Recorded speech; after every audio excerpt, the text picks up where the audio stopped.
Welcome to KBHU Weekly Updates for the week of March 27th. I'm Joshua Bruce. And I'm Brady Jones. This week on March 30th, Geek Speak is returning to discuss bad bureaucrats and the future of whistleblowing in a post-Snowden world. The world fundamentally changed following Edward Snowden's expose of government surveillance in 2013. Since then, scholars, critics, and citizens have chimed in on Snowden's revelations on the relationship of the American people and the government. Will high-profile whistlers cease to exist? Has the government patched the leaks? Come to Jonas 110 to find out. If music is your thing, more specifically, if jazz music is your thing, then you'll be happy to know that the BHSU's Jazz Ensemble presents their spring concert. Admission is free and will be held Thursday, March 30th at 7:30 in Claire and Joseph Meyer Hall. Spearfish High School chemistry teacher Jessica Zwaska was named Teacher of the Year for the Spearfish School District. In her final chemistry class of the day, Zwaska was surprised by her family and colleagues. Zwaska goes on to say, quote, "This is awesome. It just shows that your work with students is noticed," end quote. Zwaska moved to the Black Hills in 1998 after taking a chemistry teacher's position in Spearfish and has been here ever since, even in the same classroom.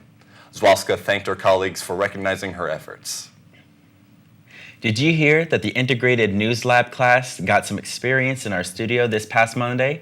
KBHU-TV's Anna Techmeyer got a behind-the-scenes look at their experience. Let's take a look at how they did.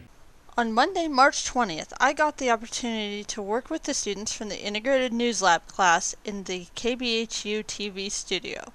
The only thing the class had been told was that they were going to work with TV that day, and for many of the students this was only the second time they had been in the studio. We asked the students to film/produce a newscast.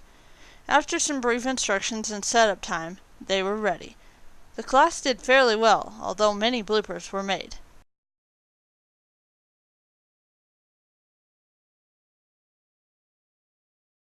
Welcome to KBHU Weekly Updates for the week of March 20th. I'm Bailey Stowski. I'm Mineo Kamura. Oh. What happened? How much is more? I just heard somebody say stop. Did you want to start over? Okay. What was wrong? They made a mistake up there. We're perfect. Oh, okay, good. They're like,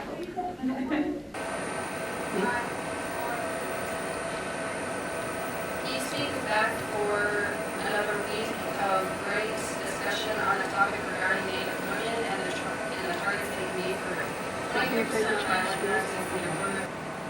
this is so different. It's hard. Welcome to KBHU Weekly Updates for the week of March 20th. I'm Farron Hovland. I'm Abena Songbird. The second annual lip sync battle will be March 21st at 7 p.m. in the Jacket Legacy. I'm sorry!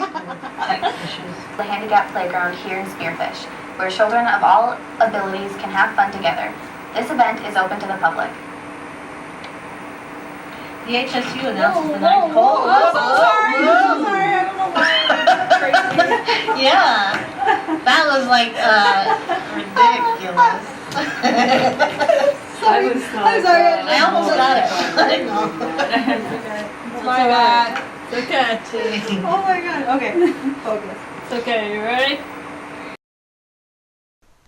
After the course that day, senior mass communication student Becky Kinval said, quote, "It was a good refresher for me from what I learned in video production," unquote. The time with the Integrated News Lab class proved to be a learning experience for all and was a lot of fun. This is Anna Techmeyer reporting for KBHU-TV. Mayor Dana Boak proclaimed March as Intellectual and Developmental Disabilities and Brain Injury Awareness Month.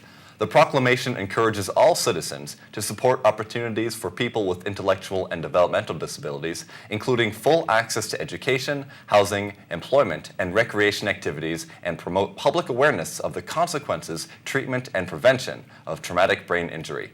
The proclamation states that the most effective way to increase this awareness is through active participation in community activities and the openness to learn and acknowledge each individual's contribution. The Spearfish City Council voted 4-2 to approve compensating Mayor Dana Boak for additional hours spent performing the city administrator's duties in the absence of a city administrator, as recommended by the Personnel Committee at $38.77 an hour. Since the resignation of City Administrator Joe Nebb on February 14th, Boak has been providing certain administrative duties and additional office hours at City Hall. Council Vice President Doug Schmidt spoke in opposition to the request by stating the mayor knew the duties and responsibilities associated with the job, and for that, he doesn't agree with the request. However, in the end, the measure was approved to compensate the mayor for her hard work.